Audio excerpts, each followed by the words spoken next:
Alright guys, welcome back to the Arthropod, a podcast all about entomology and the amazing world of insects. I am Dan, your host for today and entomologist. So let's see what we got lined up. I guess quickly, what have I been up to this week? It has actually been quite a tiring week. So I have just finished recording, I want to say like 6 videos for the YouTube channel, which has taken such a long time. We've got some really cool new spiders. So you might have seen it if the unboxing is out yet. If not, it'll be coming up. So I've got things like, I got a Thai zebra tarantula. I got a David Bowie huntsman. There might be a giant centipede in there as well. And a few other bits and bobs, which are pretty cool. I got a giant fishing spider, which is an awesome species. So yeah, I've been quite busy with that. Obviously, I've been working on the podcast.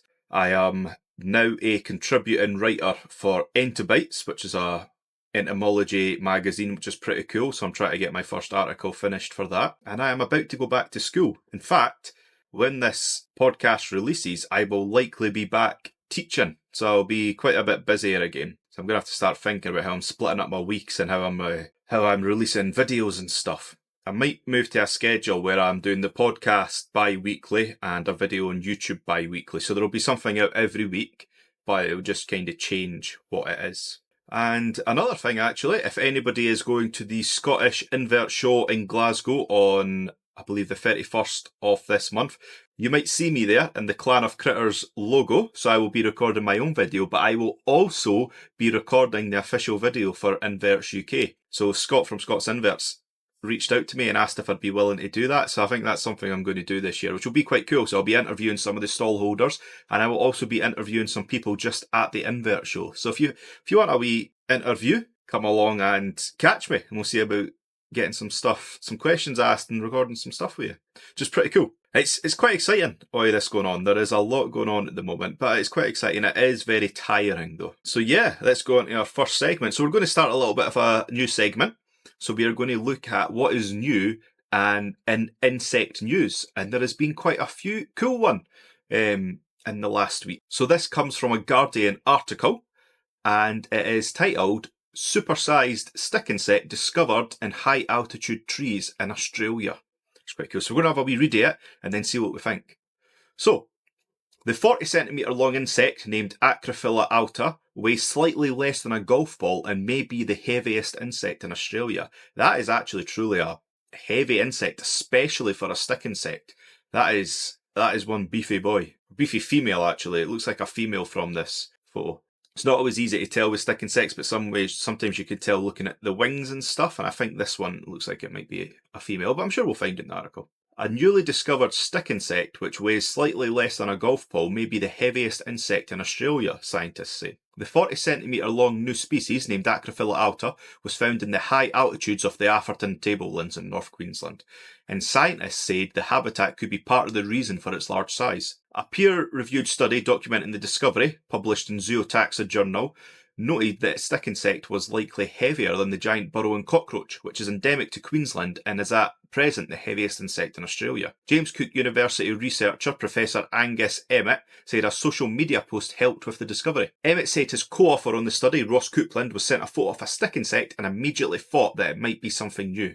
After many nights of searching, Emmett and Coupland found a big female between Milla Milla and Mount Hypopami. The insect was so high up that they had to use a long stick to get it down. As soon as Coupland saw the female up close, he was positive it was a new species of stick insect. The pair took it to Emmett's Atherton Tablelands home for further study. They kept the female in a cage, fed it, and then collected its eggs. With stick insects, the eggs are very diagnostic, and so every species has slightly different eggs, Emmett said. Emmett said he believed this species had not been discovered earlier as its habit was too hard to access. It lives high in the canopy, so unless you get a cyclone or a bird bringing one down, very few people get to see them, Emmett said in a statement. But the habitat could also explain why the stick insect is larger, he said, saying the body mass could help them survive the cold conditions in the cool, wet environment where they live. The next step in identifying more about the species is finding a male, which is proving difficult, and not just because they are as thin as a stick. Male stick insects tend to be significantly smaller and visually distinct from females, so much so that in other cases pairs have been described not only as different species, but from a different genus altogether. You really need to find the male copulating with the female, Emmett said. You know what it is then, and you collect the eggs and you can actually ascertain that they're one of the same thing. Queensland Museum's entomology expert Nicole Gunter said the discovery filled a gap in knowledge about Australia's biodiversity. Australia is home to an immense amount of biodiversity that is yet to be classified and given a scientific name. She estimated up to 70% of Australian insect species are currently undescribed. Recognising this species as distinct is also important for its conservation. We can't conserve a species if we don't know it exists or where it occurs. She said this species of stick insect had so far only been recorded in a small number of forest localities in the wet tropics region of Queensland. Future surveys could help improve scientific understanding of the insect's distribution and any potential threats the species faces. Awesome. So that is a really cool new discovery. One thing that strikes me straight away is when they're mentioning trying to find a male. So there's a couple of ways they could go about that. If they've got eggs, they could potentially rear those eggs into maturity. If they know the habitat, they know what it eats, it wouldn't be too hard to do in a lab setting. A lot of these insects tend to grow quite quickly, so I can't imagine it would take too long. Some of the Australian stick insects, like the Macleay's spectre, have quite a long generation time in their eggs. Or gestation time, so they can take like 9 months to hatch if they're unfertilised and about half that time if they're fertilised. And that does make me wonder, it could be one of these species a bit like the Indian stick insect, where we're not even sure if the males still exist. If this is a parthenogenetic species, it might be able to just produce unfertilised eggs that are all females. So it could be quite tricky with insects like this. But that's amazing. And it just goes to show that there are still plenty of discoveries to be made in entomology.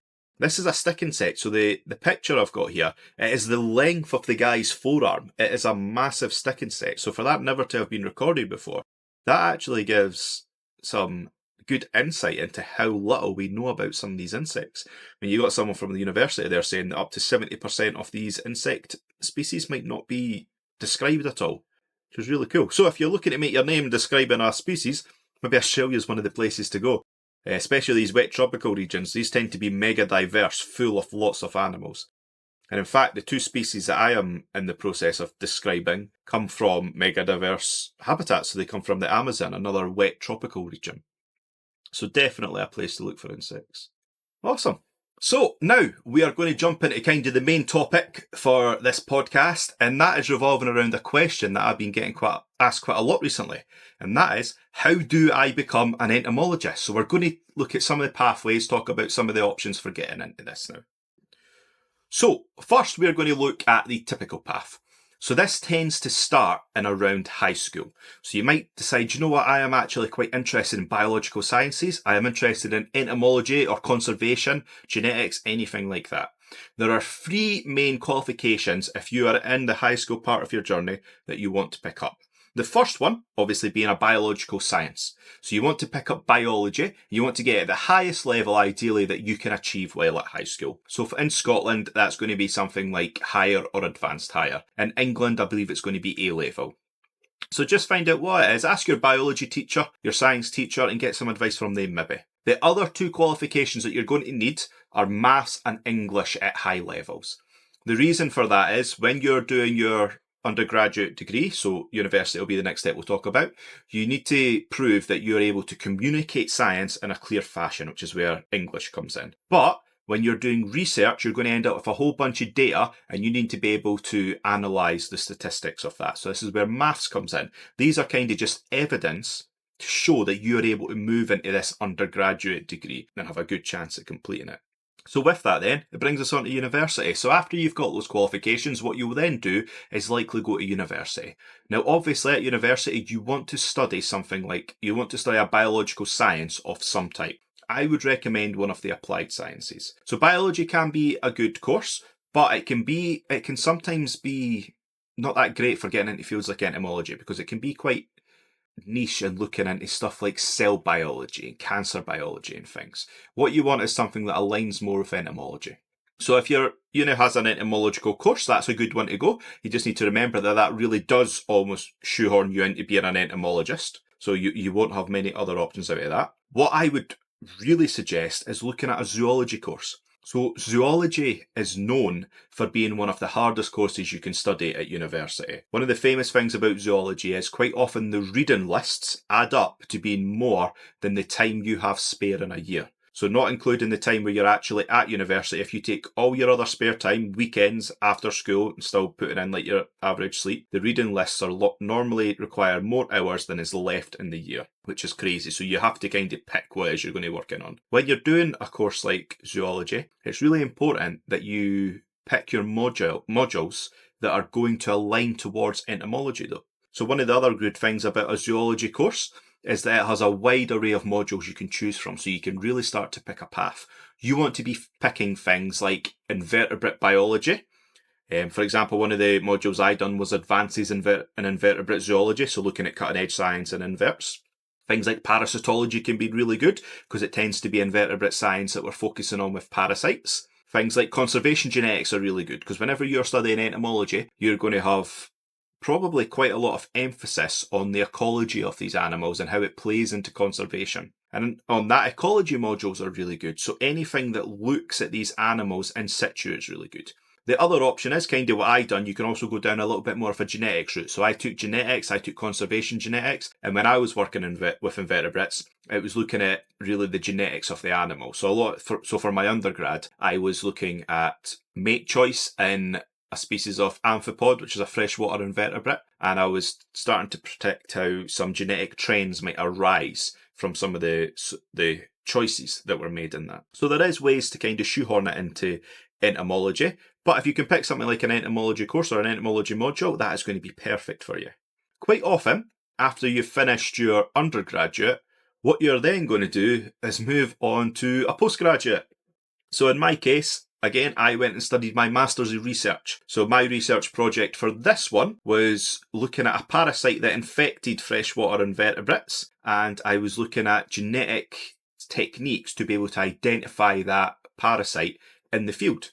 So I was looking at genetic barcodes, genetic markers, sequencing markers, stuff like that. But I was also starting to involve another technique called histopathology, where we were cutting up the animal essentially and looking at morphological markers of disease that might be left over from parasites. So again, although this wasn't what we might call an entomology course, the choices that I had taken had aligned with entomology. I was working in invertebrates, I was working with freshwater invertebrates, which tended to be a lot of insects and stuff.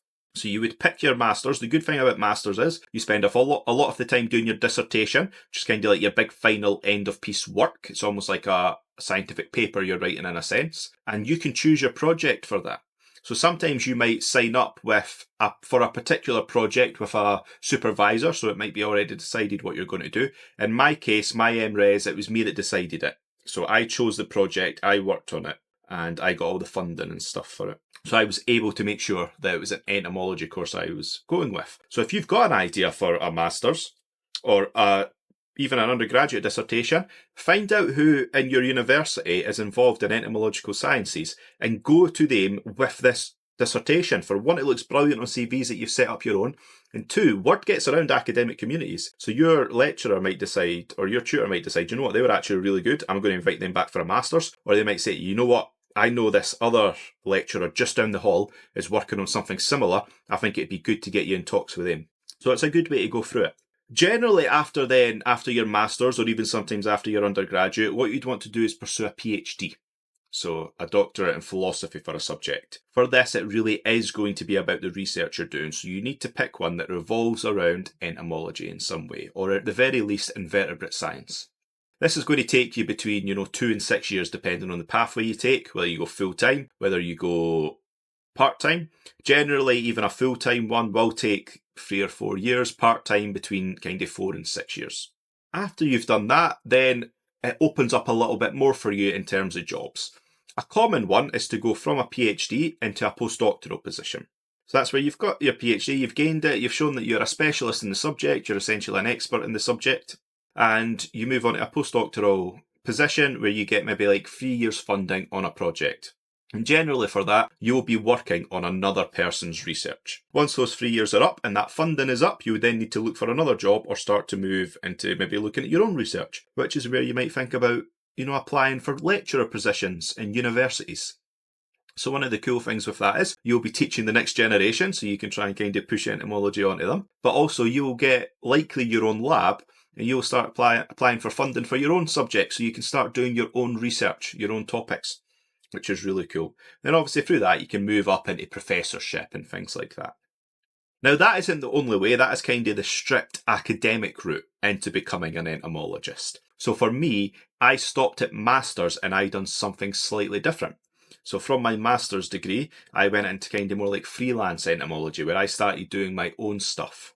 And there is quite a lot of positions you can look for in this. Generally, unfortunately, a lot of jobs in entomology do require at least an undergraduate degree. But if you've got that degree and you don't fancy chasing that academic discipline of entomology, but you still want to work in, say, entomological research, you could take your undergrad and you could apply to somewhere like Forest Research, who quite often has entomological officers or entomology researchers or assistant researchers that you can get into with an undergraduate degree. Sometimes also with HNDs and things, which are qualifications you can pick up from college. They're just kind of under undergraduate level. So you can take that and you can go and work at them as like a junior researcher or a research assistant, and that is a good way to get you into that field of entomology. And then you can rise up through the ranks within that organisation, getting to the point where you're like a senior researcher, or you run a lab and you're publishing. Which is a really cool way to do it. Another way to do it might be that if you want to be involved in entomology, you think about applying to somewhere like a zoo. So quite often zoos will have invertebrate collections and they might be looking for keepers.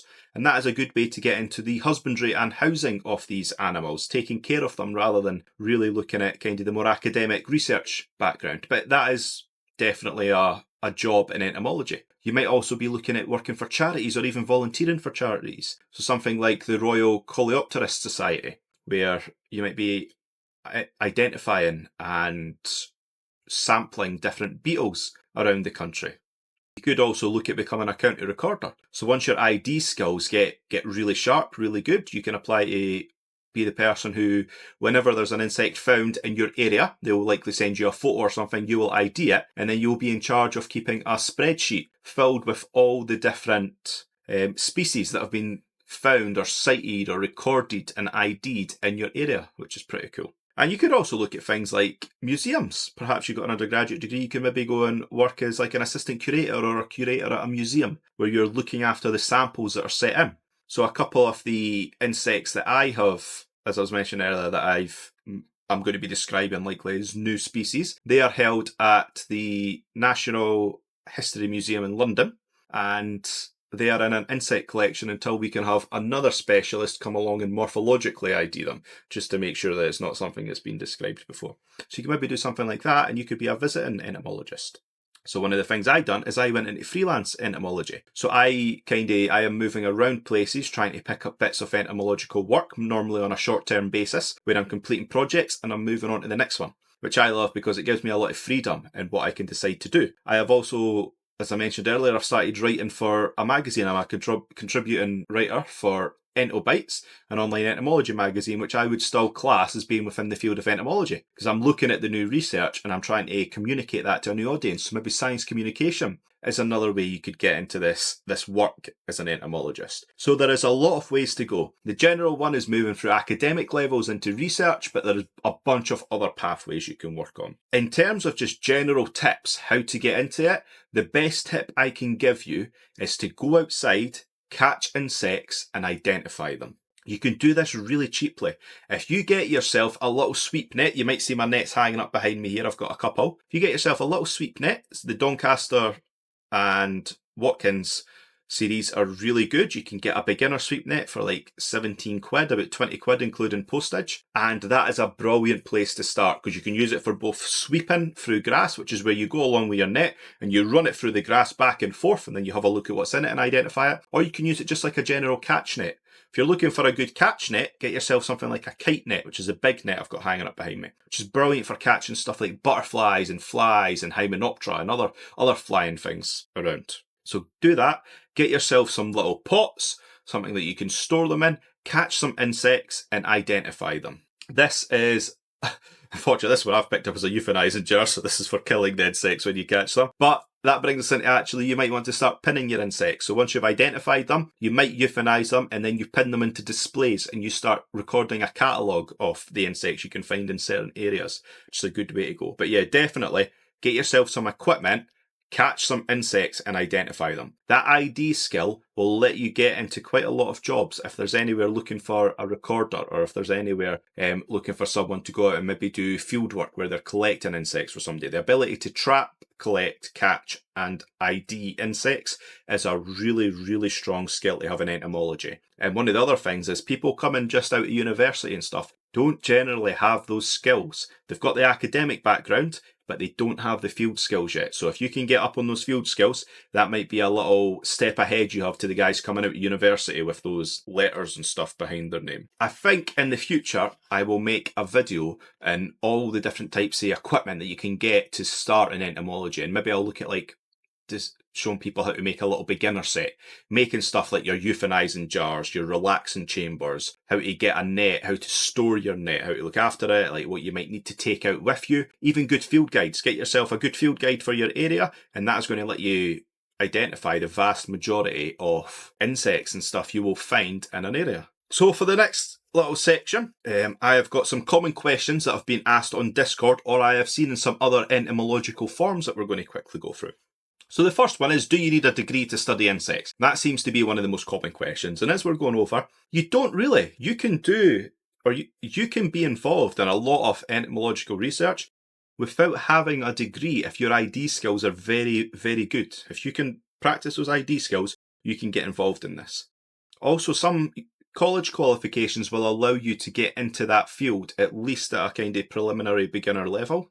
And then you can work up through institutions and organisations like that. So a degree isn't required, but I would say degrees are definitely useful. They are going to give you a step up over the competition. Unfortunately, if you've got really good ID skills, but someone who comes along who's also got good ID skills and has a degree, they are likely going to get the position. So don't sleep on degrees. They are very useful, but they are not required in order to get a job in entomology.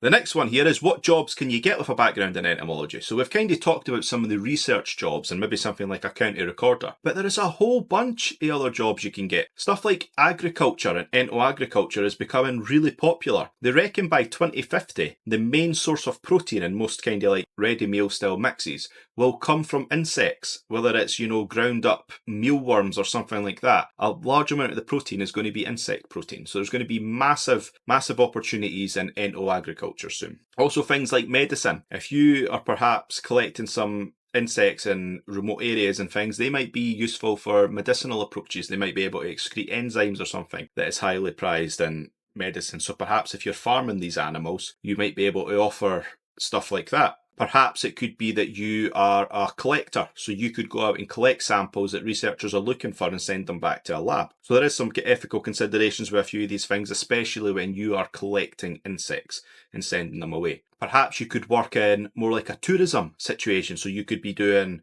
things like guided insect tours through an area. Or perhaps you could be working at areas like zoos and things that have insect collections. You could be giving educational talks.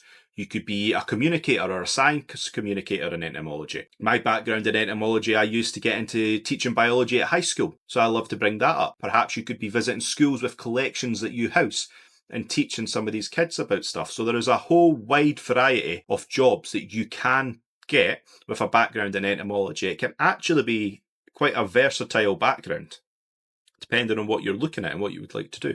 So next one here, how much does an entomologist earn? So that is on a massive scale. If you look at something like, if you go into academia and you become, say, a professor in entomology, you could be earning, 200 grand a year. You could be earning Prime Minister wages for the stuff you're doing. You could also be ending up with massive funding opportunities, like a professor I worked with, or not so much me worked with, more my girlfriend, but he had £5 million in funding just sitting in the bank that he was using for research. So there is some money available in it. You'll find quite often though, a lot of the work that you do in entomology, especially without a degree, is going to be focused around conservation. Unfortunately, conservation doesn't pay well. It tends to be run by charities which are not for profit and they don't make much money. They rely on charitable contributions to be able to do their work, so they tend to have to offer quite low salaries. But I would say what you don't get in money with entomology, you do get in a fulfilling career. So it's a career that you're going to be happy with. You're generally going to be outside. You're going to be doing something that you love. You're going to be looking at insects. You're going to have a cool job to tell people about. And there's not always too much stress in it. Entomology is cool because it tends to be a job that you can leave at the work site when you leave. There isn't much stress from entomology that you need to take home. Yes, there can be some deadlines, but it's not like working as management in retail or something. It's not something where when you go home, you're still worrying about what's going to happen the next day. So it's a really cool job. So not always the best earning, but a really good job in terms of what else you can get out of it. Next, why are insects important to the environment? So that's a good question. Insects are massively important to the environment. They tend to be linked in as keystone species. So it's like if you imagine a bridge, bridges are kind of arches, and at the very top of the arch, they have one brick that holds all together where all the kind of pressure runs through. And if you remove that brick, the whole bridge collapses. So there's a lot of insects that are keystone species in their area like that. If you remove them, there's going to be dramatic consequences that follow, and generally the system is going to start to break down.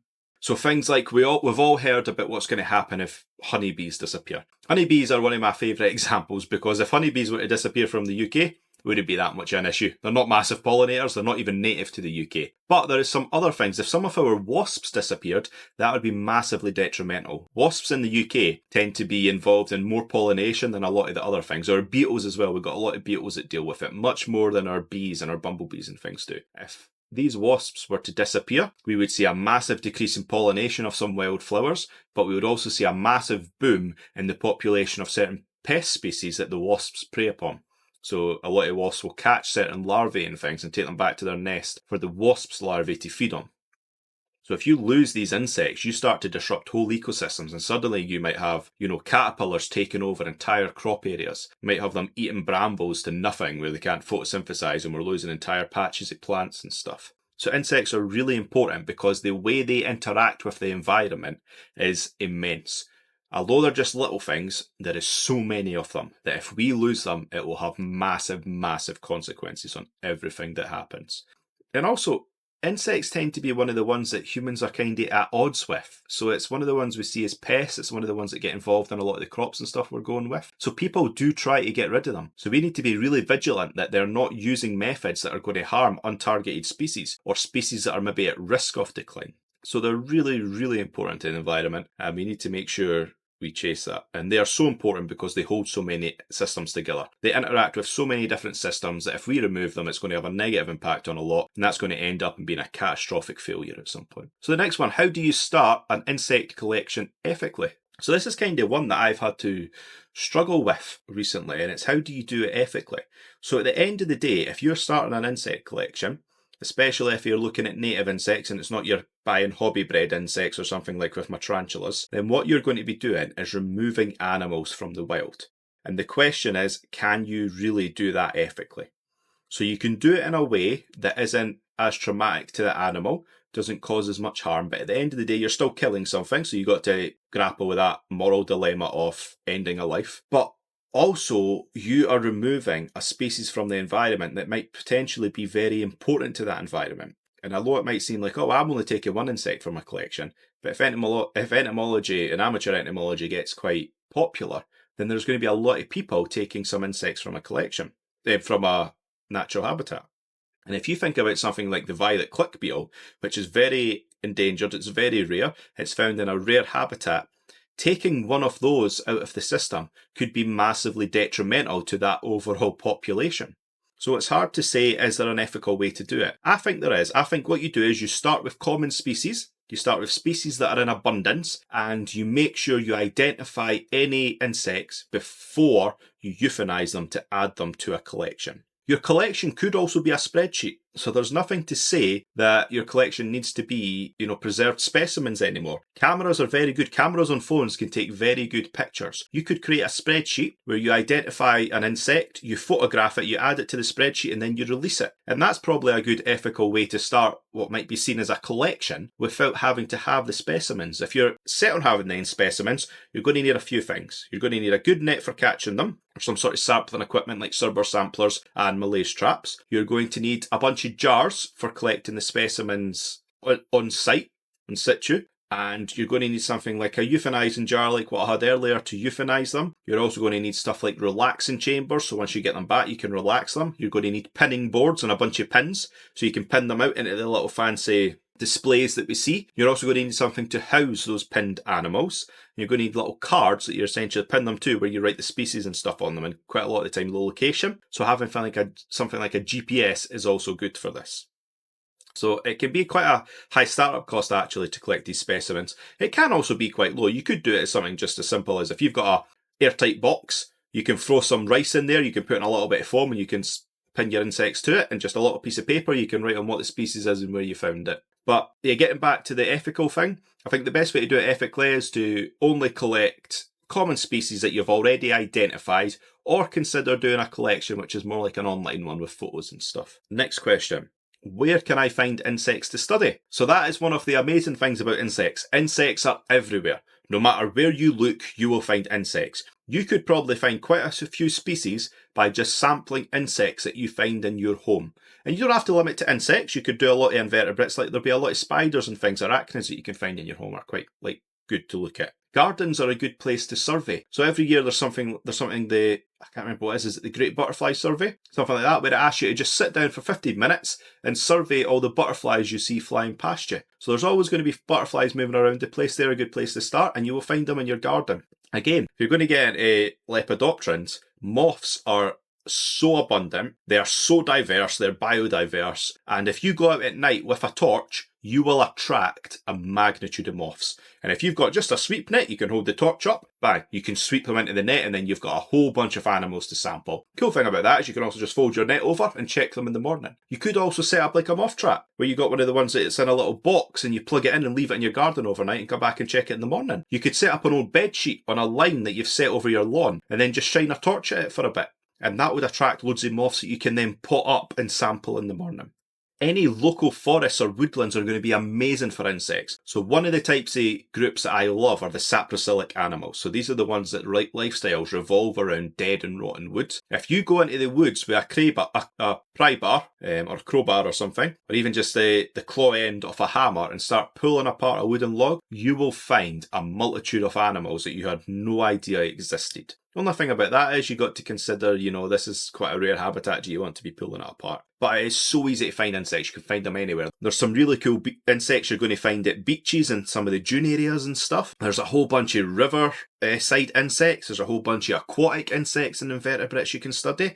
There's some that move from water to land, so you can look at 2 different life stages. There is insects that only live in the canopies of trees. There's insects that only live in leaf litter, that live in bark, that live in moss. Anywhere you go, you'll be able to find insects, which is why entomology, although it can have a high startup cost of some of the equipment, it can be a very, very accessible hobby to get involved in, which is awesome. Next question is, how do museums or zoos work with entomologists? That comes in a whole variety of ways. Quite often with zoos, it might be about looking at how we can house certain species for display. It could also be a lot of zoos are required to every zoo, in order for it to be a zoo, it is required to do conservation. One of those conservation projects might be animals. So for example, Edinburgh Zoo is working closely with a team to monitor and re-establish some rare pine hoverflies in the north of Scotland. And they have just recently, within the last couple of weeks, released a paper looking at the success of reintroducing these populations of pine flies to, I believe it was the Cairngorms National Park. So that's one way that the zoos work with entomologists. Zoos are really important for working with entomologists because zoos tend to hold a lot of the collections for entomologists. So when I was at Aberystwyth, my samples were all going to the National History Museum in London. So I don't have many of my own samples. They are all held there, waiting for other experts to be able to use them. So I was sampling insects from some mega diverse areas like rainforests and things in the Amazon. So rather than me trying to house those samples that might be quite rare and might be quite valuable, I sent them to the Natural History Museum where they will take over the care and other experts will be able to use them and look at them, which is really cool. So museums play a massive part in housing animal collections and insect collections. They also have some old samples. So if I'm looking at maybe resurrecting or restructuring a genus. I might need to go to a zoo to look at samples that I just can't find anymore. It could be extinct species. They could just be too rare to find in the wild. Could just be I can't get to the area. But there's a good chance a local museum might have some and I can go and look at these samples and study them. So yeah, massively important. And they're going to help in a whole host of ways with entomological work. And then the last question before we have our actual write-ins is, how can I volunteer or get involved in insect conservation? That is a super simple one. Write to your local zoo and ask if you can volunteer.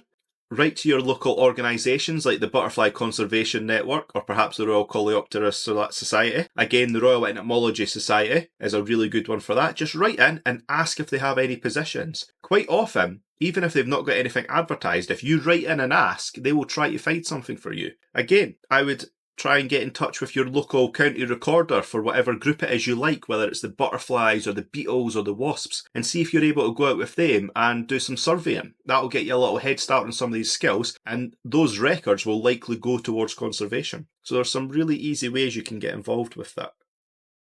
And last, we are going to look at some listener submissions. So I got a couple written down here. One that was actually, although I didn't tell them what the theme for this week was, I got a question right in that was quite interesting because it links up well to what we're talking about today. So it says, "Hi Dan, I'm in my 30s working in IT, but I've always been fascinated by insects. I keep leaf insects at home and go on bug walks at weekends. Is it too late for me to get into entomology professionally? What's the realistic route for someone who doesn't have a science degree?" This is from Chris in Manchester. It is never too late to get into entomology, no matter what stage you are in life. My partner was heavily involved with mosses. She was looking at the genetic identification of mosses, and she got in touch with the local county recorder for mosses, and she ended up going out with this guy named Tom. Now, Tom wasn't anyone who had any sort of botany or plant degree. He actually used to work in physics. So he was a lecturer in physics at a university, but he got involved in mosses, got really good at their ID, and then eventually became a county recorder. And now he is looking at publishing papers, looking at some of the new genuses of mosses and actually trying to restructure them. So that was from one who had no idea about mosses, just got a little bit interested. That interest started to snowball, and then he eventually ended up working with mosses in quite a professional capacity. That's the kind of route I would suggest if you don't have a background degree. Get into recording, work up those recording skills. If you're going on bug walks, you're probably already doing it. Record, catch, and sample as many insects as you can. Once you feel confident with those skills, get in touch with somewhere like Forest Research, see if they have any jobs going. Definitely get in touch with your county recorder and ask if you can help with anything they've got going on. Then the next thing you can do is, if you know how to look up any sort of entomological papers, keep an eye on new papers coming out. Get in touch with lecturers and things at universities who are working on something that you're interested in, and just say, look, I am interested in this. Is there any way you have any projects coming up that I can help with? Whether it be in sampling or ID, anything like that. And I'll just go through it down that route. It is hard to get involved in it professionally, but just keep an eye out. Keep an eye out on things like, as I said, the Royal Entomological Society. They've got a job section. Keep an eye on that website. See if something comes up that doesn't require a degree. Forest Research are another good one. I would suggest, if you can, maybe do like a short course or something at college, just so you got a piece of paper to show them.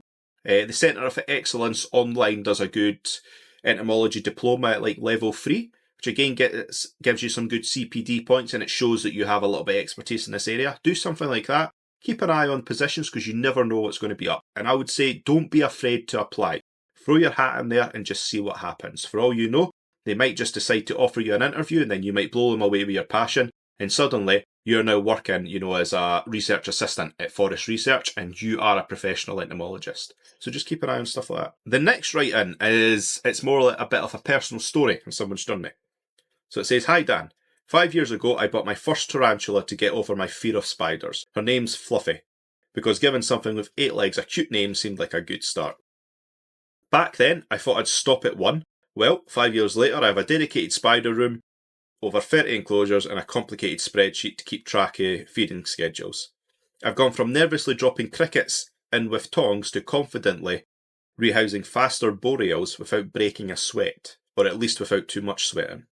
I've kept everything from tiny jumping spiders to grumpy old world species that seem personally offended by my existence. Now I'm about to attempt my very first breeding project, something I didn't think I'd ever be mad enough to try. Come a long way from screaming when one moved too fast to actually rooting for two spiders to make baby spiders. Life is weird. That's from Becky in Glasgow, so a little bit closer to my home turf. So first, good luck on your breeding project. Hopefully that's a success. But also, I think this is the type of story that a lot of us will kind of align with. So it sounds similar to my story getting into speeding, keeping spiders. It started with one I got in a mystery box at some point, it slowly snowballed, and now I've got this whole room as a collection space for all my animals. Not just spiders, though, there's a few other things I keep as well.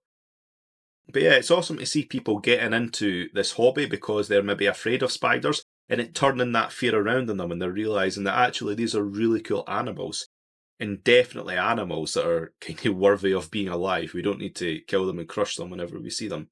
Hopefully, this keeps snowballing for you, and you get more involved with spiders, and you think, oh, actually, I might move on to some other insects. I might get some true spiders. I might get some centipedes. I might get some reptiles, something like that. And we see another addict in the hobby. But that is awesome. Thank you very much for writing in. And I think with that, I am actually going to wrap up, guys. It's a bit of a shorter episode today because, as I said, I am returning to school in a couple of days.